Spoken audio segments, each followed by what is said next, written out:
Lok Sabha TV पर सभी दर्शकों का बहुत बहुत स्वागत है। मैं हूं आपके साथ दिलीप जगवानी। आइए खबरों का सिलसिला शुरू करते हैं हेडलाइंस के साथ।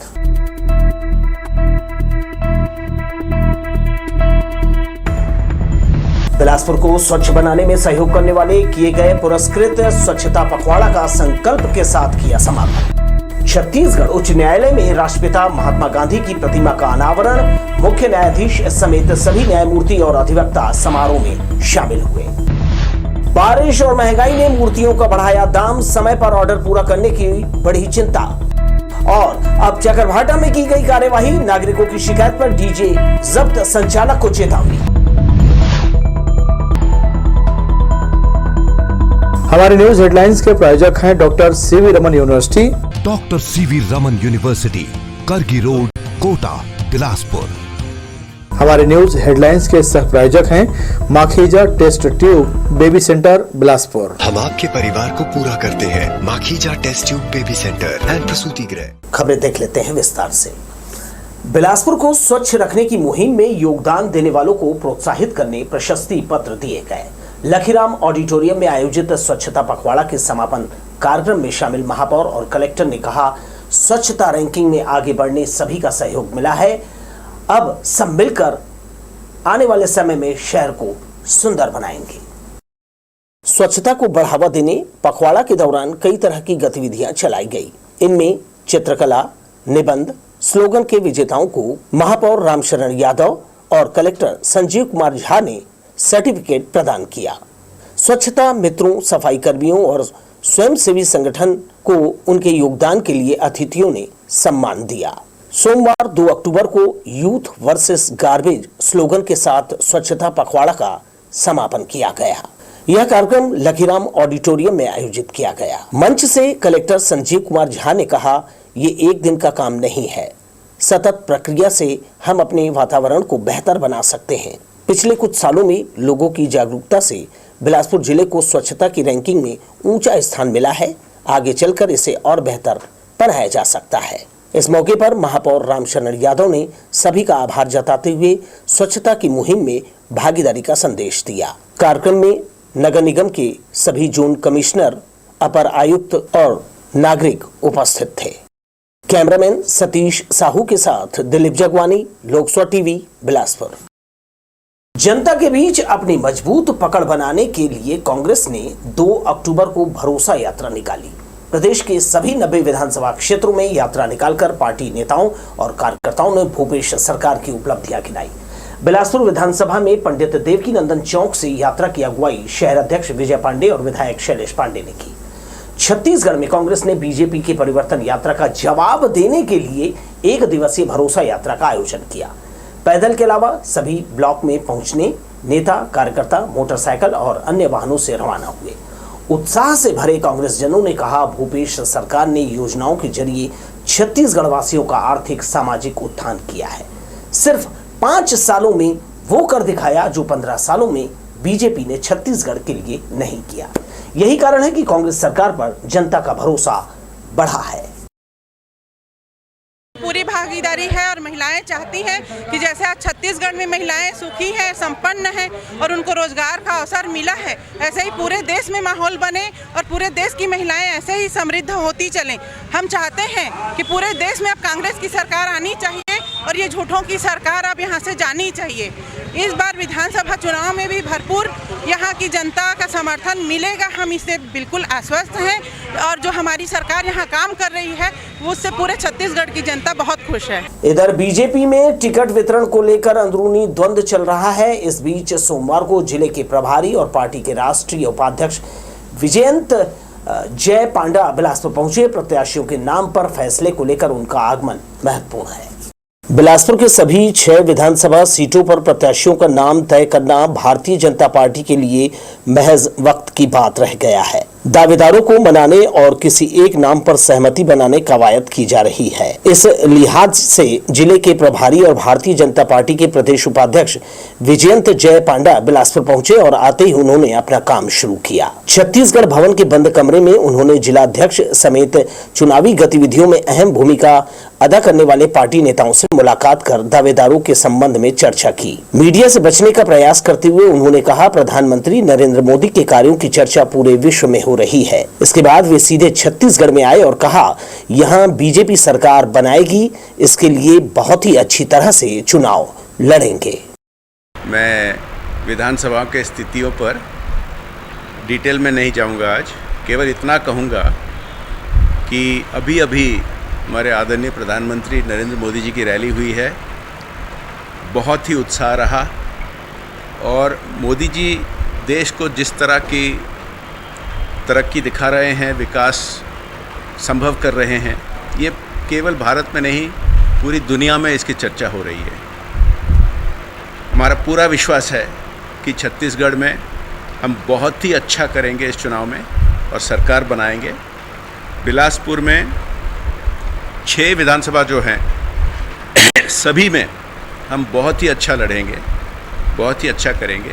सवालों का बहुत ज्यादा विस्तार से जवाब देने से खुद को असमर्थ बताते हुए जिला प्रभारी ने कहा, विधानसभा का टिकट देने हर स्तर पर प्रक्रिया चलाई जा रही है, जल्दी नामों का ऐलान कर दिया जाएगा। वो तो हमारी प्रोसेस है, आप जानते हैं हम एक लोकतांत्रिक पार्टी हैं। हमारे मंडल से लेकर जिला से लेकर प्रदेश से लेकर राष्ट्रीय स्तर तक चर्चा होती है। कुछ तो घोषित हो गए हैं और सेंट्रल इलेक्शन कमेटी हमारे बैठे थे, बहुत ही जल्द ये घोषित हो जाएगी। चुनिंदा लोगों को ही कमरे में प्रवेश दिया गया। इस दौरान कार्यकर्ता बड़ी संख्या में परिसर में मौजूद थे। कैमरामैन सतीश साहू के साथ दिलीप जगवानी, लोकसभा टीवी, बिलासपुर। गांधी जयंती के अवसर पर छत्तीसगढ़ हाईकोर्ट भवन में सोमवार को महात्मा गांधी की प्रतिमा का अनावरण किया गया। चीफ जस्टिस रमेश सिन्हा ने हाईकोर्ट के अन्य जजों अधिवक्ताओं की मौजूदगी में प्रतिमा का अनावरण कर अपनी बात रखी। सोमवार को गांधी जयंती के अवसर पर हाईकोर्ट भवन में राष्ट्रपिता महात्मा गांधी की प्रतिमा का अनावरण किया गया। कार्यक्रम का शुभारंभ राष्ट्रगान से किया गया। इसके बाद चीफ जस्टिस रमेश सिन्हा ने प्रतिमा का अनावरण कर प्रतिमा पर माल्यार्पण किया और बापू की 154वीं जयंती पर अपनी बातें रखी।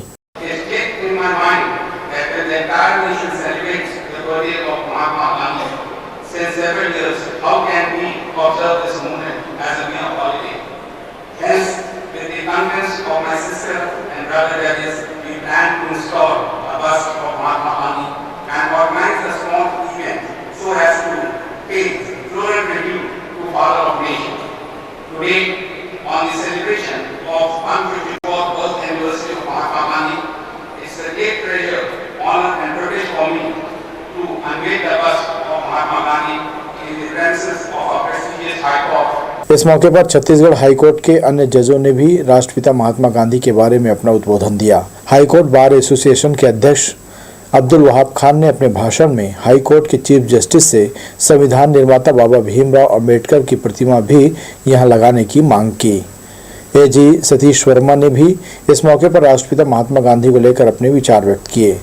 इस दौरान पंडित लाल बहादुर शास्त्री जी को भी उनके जन्मदिन पर अतिथियों ने याद किया। कार्यक्रम में हाईकोर्ट, जिला न्यायालय से जुड़े जजेस, न्यायिक कर्मचारी, अधिकारी सहित बड़ी संख्या में अधिवक्ता गण मौजूद रहे। लोकसभा टीवी के लिए कैमरामैन प्रदीप भोई के साथ इरशाद अली, बिलासपुर।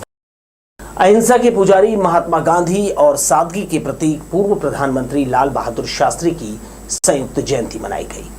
कांग्रेस पार्टी ने दिवंगत विभूतियों को श्रद्धांजलि दी और देश के लिए उनके योगदान को याद किया। इस दौरान गांधी चौक और लाल बहादुर शास्त्री स्कूल में बड़ी संख्या में कांग्रेस जन मौजूद थे।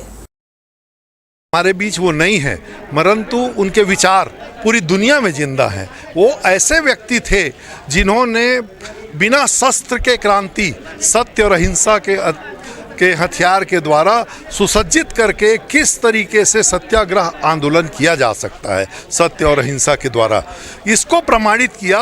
और सत्याग्रह के आंदोलनों के वास्तविक जनक पूरी दुनिया में महात्मा गांधी। लाल बहादुर शास्त्री जी कम हाइट के थे, छोटा हुआ तो क्या हुआ, घात करे गंभीर, बहुत ही विशाल व्यक्तित्व के धनी थे। न्यायधानी में सोमवार से मौसम में बदलाव महसूस किया गया। तापमान में गिरावट के साथ हल्की वर्षा की संभावना बनी हुई है। प्रदेश में सोमवार से 2 अक्टूबर को अधिकांश स्थानों पर हल्की से मध्यम वर्षा होने और गरज चमक के साथ छींटे पड़ने की संभावना है। मौसम में बदलाव का दौर प्रारंभ हो गया है। वर्षा ऋतु की विदाई को लेकर परिस्थितियां अनुकूल हैं। न्यायधानी में तीसरे दिन भी वर्षा दर्ज नहीं हुई। कुछ जगहों में हल्की बूंदाबांदी जरूर हुई है। बादल अलबेला इधर उधर मंडरा रहे हैं। चराचली की बेला में मानसून है। मौसम वेधशाला के मौसम विज्ञानी डॉक्टर HP चंद्रा के मुताबिक दक्षिण पश्चिम मानसून उत्तर पश्चिम भारत और उससे लगे पश्चिम मध्य भारत के कुछ और स्थानों से मानसून की विदाई के लिए अनुकूल परिस्थितियां बनी हुई हैं। एक चिन्हित निम्न दाब का क्षेत्र उत्तर पश्चिम बंगाल की खाड़ी के ऊपर स्थित है। इसके साथ ऊपरी हवा का चक्रीय चक्रवाती परिसंचरण 7.6 किलोमीटर ऊंचाई तक विस्तारित है। यह उत्तर पश्चिम दिशा की ओर आगे बढ़ते हुए उत्तर उड़ीसा और उससे लगे पश्चिम बंगाल तट के पास पहुंचने की संभावना है। बता दें कि ऐसी स्थिति में शहर में हल्की वर्षा हो सकती है। मौसम विशेषज्ञ सिराज खान का कहना है कि मानसून इस सप्ताह विदा हो सकता है। हालांकि विदाई से पहले शहर में हल्की वर्षा हो सकती है। न्यायधानी में सोमवार से मौसम में बदलाव महसूस किया जाने लगा। तापमान में गिरावट के साथ हल्की वर्षा की भी संभावना बनी रही। प्रदेश में 3 अक्टूबर को अधिकांश स्थानों पर हल्की से मध्यम वर्षा होने या गरज चमक के साथ छींटे पड़ने की संभावना है। 1-2 स्थानों पर गरज चमक के साथ वज्रपात होने के साथ ही भारी वर्षा की भी संभावना है। मंगलवार को सीजन का आखिरी बारिश होने का अनुमान है। माना जा रहा है कि बुधवार से मौसम में ठंडक महसूस होगी और बादल छंट जाएंगे। लोकसभा टीवी के लिए कैमरामैन जयेंद्र गोले के साथ भूपेंद्र सिंह राठौर की रिपोर्ट। मां शक्ति की आराधना का महापर्व 15 अक्टूबर से शुरू हो रहा है। मूर्तिकला को पूजा मानने वाले अब महंगाई के चलते इस व्यवसाय से दूर होते जा रहे हैं, क्योंकि मूर्तियों को जीवंत बनाने के लिए वे जो चटक रंग भरते हैं उससे उनके जीवन का जो है रंग उतरता जा रहा है। शक्ति की आराधना का महापर्व नवरात्र की शुरुआत 15 अक्टूबर से होने जा रही है। कलकत्ता से आए इन कलाकारों को मूर्तिकला विरासत में मिली है। इनके पूर्वज भी मूर्तिकला को व्यवसाय की बजाय पूजा मानते थे। अब मूर्तिकला व्यवसाय बन गया है, लेकिन महंगाई की मार से ये भी अछूता नहीं है। मूर्ति बनाने में मिट्टी, रेत, पैरा, कपड़ा और नकली जेवर में सर्वाधिक लागत आती है। आपको यह बता दें कि दुर्गा की जो प्रतिमाएं दिख रही हैं, वह कलकत्ता के गंगा किनारे की महीन मिट्टी से बनाई गई है। इसकी खासियत यह है कि ये चमकदार होने के साथ साथ फटती नहीं है। प्रतिमाओं की प्राण प्रतिष्ठा होती है, इसलिए इसके श्री विग्रह की पवित्रता का ध्यान भी मूर्तिकार रखते हैं। पर अब मूर्तिकला में मुनाफे की बात नहीं रही। कलकत्ता के ये कलाकार मिट्टी सहित जरूरी सामग्रियां लेकर 4 महीने पहले यहाँ आ जाते हैं। मूर्ति का ढांचा बनाकर उसमें मिट्टी का लेप लगाया जाता है, जिसे सूखने में काफी समय लगता है। यहाँ सैकड़ों मूर्तियां हैं जो फिनिशिंग टच की स्थिति में है। आजकल इतना खर्चा बढ़ गया है, उसके हिसाब से ग्राहक लोग को पता ही नहीं चल रहा है। उन लोग से मूर्ति का रेट कमते जा रहा है। पिछले साल भी जैसा रेट था उससे कम 5% अगर बढ़ता तो मेरा बहुत हो जाता, लेकिन बढ़ाने का कोई चांस ही नहीं है। क्या बहुत सारा मूर्तिकार आ गया है। छत्तीसगढ़ में दुर्गा उत्सव मनाने की परंपरा की अपनी अलग ही कहानी है। सन 1890 में जब मुंबई, नागपुर और कोलकाता रेल लाइन बिछाई गई, उस समय रेलवे की नौकरी बंगाल भाषियों को यहाँ खींच लाई। उनके साथ साथ उनकी परंपरा, खासकर दुर्गा पूजा भी हमारी सांझी संस्कृति का हिस्सा बन गई। इसे वक्त का तकाजा कहें या नियति, पारंपरिक रूप से मिट्टी की प्रतिमाएं गढ़ने वाले कलाकार अब इस धंधे से खुद को अलग करते जा रहे हैं, क्योंकि मूर्तियों को जीवंत बनाने के लिए वे जो चटक रंग भरते हैं, उससे उनके जीवन का रंग उतरता जा रहा है। कैमरा पर्सन जय साहू के साथ आशीष मौर्य, लोकसभा टीवी, बिलासपुर। एक तरफ आम आदमी से लेकर मध्यम वर्ग को महंगाई ने परेशान कर रखा है, वहीं मूर्तिकार भी महंगाई की मार से अछूते नहीं हैं। इसी महीने से नवरात्र प्रारंभ हो रहा है। घर घर और पंडालों में स्थापित होने वाली प्रतिमाएं देखने में कितनी भव्य और शालीन लगती हैं, लेकिन वहीं दूसरी ओर प्रतिमाओं को बनाने वाले परिवार इस बार परेशान दिख रहे हैं। मूर्ति बनाने में इस्तेमाल होने वाली सामग्री के दाम भी कई गुना बढ़ गए हैं। इसी कड़ी में लागत बढ़ने से मूर्तियों के जो है पूरे दाम नहीं मिल पा रहे हैं। ग्राहक बड़ी मूर्तियों को छोड़कर छोटी मूर्तियों का रुख कर रहे हैं। सबसे ज़्यादा समस्या मूर्तिकारों को पैरा को लेकर हो रही है। आम लोगों को कटा हुआ पैरा 5 से 7 रुपए किलो में दिया जा रहा है। वहीं मूर्तिकारों को जो है बड़ी जो है आकार का पैरा खड़ा जिसे बोलते हैं वो लेने 15 से 20 रुपए चुकाने पड़ रहे हैं, जिससे वो खासे परेशान हैं।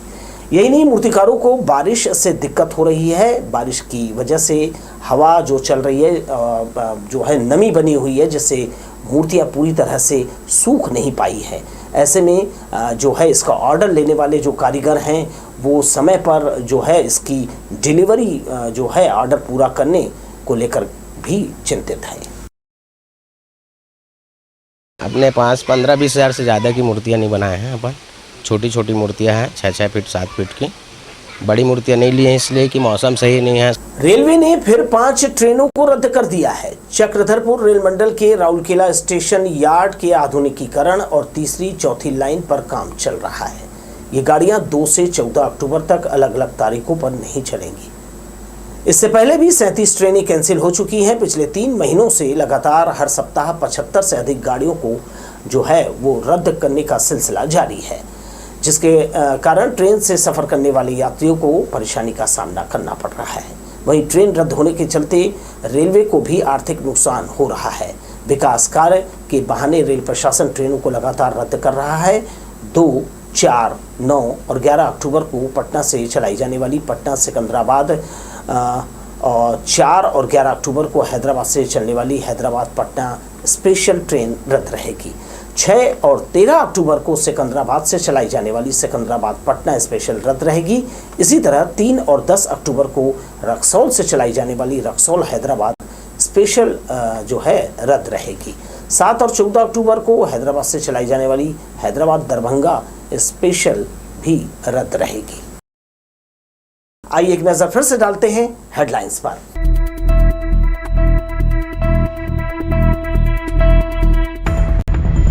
बिलासपुर को स्वच्छ बनाने में सहयोग करने वाले किए गए पुरस्कृत स्वच्छता पखवाड़ा का संकल्प के साथ किया समापन। छत्तीसगढ़ उच्च न्यायालय में राष्ट्रपिता महात्मा गांधी की प्रतिमा का अनावरण। मुख्य न्यायाधीश समेत सभी न्यायमूर्ति और अधिवक्ता समारोह में शामिल हुए। बारिश और महंगाई ने मूर्तियों का बढ़ाया दाम, समय पर ऑर्डर पूरा करने की बढ़ी चिंता। और अब चकरभाटा में की गई कार्यवाही, नागरिकों की शिकायत पर डीजे जब्त, संचालक को चेतावनी। हमारे न्यूज हेडलाइंस के प्रायोजक हैं doctor C V Raman university. Doctor C V Raman university, Kargi road, Kota, Bilaspur. हमारे न्यूज हेडलाइंस के सह प्रायोजक हैं Makhija test tube baby centre Bilaspur. हम आपके परिवार को पूरा करते हैं। Makhija test tube baby centre and प्रसूति गृह। ब्रेक के बाद आपका फिर से स्वागत है। चकरभाटा के नयापारा चौक पर तेज आवाज में डीजे बजा रहे लोग उस समय सख्ते में आ गए जब आसपास के लोगों की शिकायत पर पुलिस ने यहां पहुंचकर कार्यवाही की। चकरभाटा पुलिस दल बल यहां पर पहुंचा और डीजे बजा रहे लोगों को समझाइश दी और ये जो डीजे सिस्टम है इसे जब्त कर लिया। मामले में चकरभाटा पुलिस कोलाहल अधिनियम 345 के तहत संचालक पर कार्रवाई की है। देखा जाए तो शासन ने पहले ही डीजे संचालकों को निर्देश दिया था कि वे एक निर्धारित जो है आवाज में इसका संचालन करें, लेकिन संचालक जो है वो मनमानी कर रहे हैं। इस पर नकेल कसने ही ये कार्यवाही की गई। गणेश विसर्जन के दौरान ढेका में भुवनेश, धीरज, राहुल सोनवानी, सिद्धार्थ सत्तामी, श्याम बंजारे और उसके साथियों ने मारपीट की थी और मामले में पीड़ित पक्ष ने एसपी कार्यालय पहुंचकर इसकी शिकायत दर्ज कराई। पीड़ित पक्ष का आरोप है कि ये सभी आदतन अपराधी हैं जो क्षेत्र में दहशतगर्दी फैला रहे हैं और गुंडागर्दी करते हैं। तोरवा पुलिस ने एक पीड़ित पक्ष की रिपोर्ट पर मामला दर्ज कर लिया है। पुलिस अधीक्षक कार्यालय पहुंचे पीड़ित युवकों ने बताया कि घटना में करीब 1 दर्जन से अधिक लोगों को गंभीर चोटें आई है। बहरहाल पुलिस अधीक्षक ने मामले में कड़ी कार्यवाही का भरोसा दिलाया है। हम लोग गणेश विसर्जन के लिए आए थे, अपने गांव ढेका में कार्यक्रम कर रहे थे सर गणेश विसर्जन का। तो उस बीच उन लोग आए हैं सर, वो भुवनेश्वर धीरज राहुल सुनानी ऐसे करके हैं सर, दूसरे गांव के। उन लोग आके हम लोग को मारना पीटना चालू कर दिए हैं सर, बड़े बूढ़े बुजुर्ग सबको मारे हैं, महिलाओं के साथ छेड़खानी किए हैं सर। जी क्यों मारपीट किए, क्या कारण? सर कारण कुछ नहीं था सर, लोग ना महिला बीच में ना डीजे में नाच रहे थे, उन लोग को हम लोग साइड किए हैं सर कि महिलाएं लोग नाच रही हैं, आप लोग पीछे लाठी ले करके। तो लोग सर उतना में गए हैं, अपने भाई लोग को लेके आए हैं और मारना पीटना चालू कर दिए हैं इसी बीच। सोमवार की सुबह बेटे को टिफिन देने गई मां ठगी का शिकार हो गई। जगबल चौक के पास खड़े युवकों ने छोटे बेटे के साथ किसी अप्रिय घटना का डर बताकर महिला से उसके सोने की झुमकी और मंगलसूत्र उतरवा लिया। पीड़िता कुछ समझ पाती इससे पहले वो रफू चक्कर हो गए। कोतवाली पुलिस ने महिला की रिपोर्ट पर जांच शुरू कर दी है। घटना का जो है सीसीटीवी फुटेज भी सामने आया है। कोतवाली थाना क्षेत्र अंतर्गत जगमल चौक के पास एक महिला ठगी का शिकार हो गई। अपने बेटे रविशंकर को खाना देने पहुंची मां ईश्वरी बाई यादव को युवकों ने रोका और कहा कि आपके बेटे का दुर्घटना होने वाला है, इसलिए गले में पहने मंगलसूत्र और कान के झुमके को उतार लो। बेटे के साथ कोई अप्रिय घटना ना हो, मां ईश्वरी बाई यादव ने ऐसा ही किया। कुछ मिनट के लिए युवकों ने महिला का दिमाग ऐसा डाइवर्ट किया कि वह समझ नहीं पाई। जैसे ही महिला ने अपने गले का मंगलसूत्र और कान का झुमका उतारा, युवक उसे लेकर फरार हो गए। घटना की तस्वीर सीसीटीवी कैमरे में कैद हुई है। महिला ने कोतवाली थाने पहुंचकर रिपोर्ट दर्ज करा दिया है। पुलिस आरोपियों की तलाश कर रही है। 2 लड़के थे और उसके बाद मेरे सोना मांगे और ले गए, छीन के 2 कदम निकाल के दे, मैं आऊँगी तो दूंगी, 2 कदम चल के जाओ और मैं निकाल के फिर आओगे तो मैं दे दूंगी तुमको सोना को। आपके बेटे को दुर्घटना होने वाला है, निकाल के दो, ऐसे करके बोला। डर गई कि कैसे दुर्घटना होने वाला है, तो बोलते बहुत बड़ा संकट आने वाला है आपके छोटे बेटा को। मैं मंगलसूत्र दी हूँ, एक लॉकेट गेहूँ दाना था और कान का सोने का झुमका। घटनास्थल पर पुलिस को जो सीसीटीवी कैमरे के फुटेज हाथ लगे हैं, उसमें 4 युवक नजर आ रहे हैं। पुलिस उनकी पहचान कार्रवाई में जुटी है। दिन दहाड़े हुई इस वारदात ने पुलिस के कान खड़े कर दिए हैं। कैमरा पर्सन जय साहू के साथ आशीष मौर्य, लोकसभा टीवी, बिलासपुर। रविवार सोमवार की दरमियानी रात चोरों ने सरकंडा थाना क्षेत्र के रामकृष्ण नगर स्थित सूने मकान को अपना निशाना बनाया। मकान का दरवाजा तोड़ने में असफल रहने पर रोशनदान के पास सेंध मारी कर मकान के भीतर चोरों ने प्रवेश किया। एससीसीएल कर्मचारी धनेश कुमार जांगड़े ने बताया कि वो रविवार दोपहर अपने परिवार के साथ मल्हार गए हुए थे। सोमवार को वापस आने पर घर का सारा सामान बिखरा था। अलमारी में रखे 8 लाख के सोने के आभूषण पर चोरों ने हाथ साफ कर दिया। घटना की सूचना पीड़ित ने सबसे पहले डायल 112 को दी, बाद में घटना की रिपोर्ट थाने में दर्ज कराई। घर का ताला वाला मेन गेट खोला तो ताला वाला टूटा था, जिसको मैंने किसी तरह से टच उच नहीं किया, टच उच मैं नहीं किया किसी प्रकार का। देखा कि ये सब चीज़ है तो तुरंत मैंने 112 को तत्काल सूचना दिया फ़ोन पे। उसके तत्काल तुरंत चौकी पर की चोरी हुई है। चोरी तो सर कम से कम 8 के ऊपर ही होगा, क्योंकि पुराना जेवर थे मम्मी का, मम्मी तो गुजर गई है।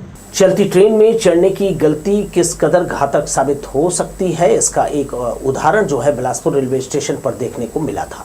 बीते अगस्त महीने में प्लेटफॉर्म 4 पर समरसता एक्सप्रेस जैसे ही रवाना हुई तो एक 70 वर्षीय लगभग बुजुर्ग जो है ट्रेन में सवार होने की कोशिश की, लेकिन इस दौरान वो ट्रेन के नीचे आ गया और गंभीर रूप से जख्मी हुआ।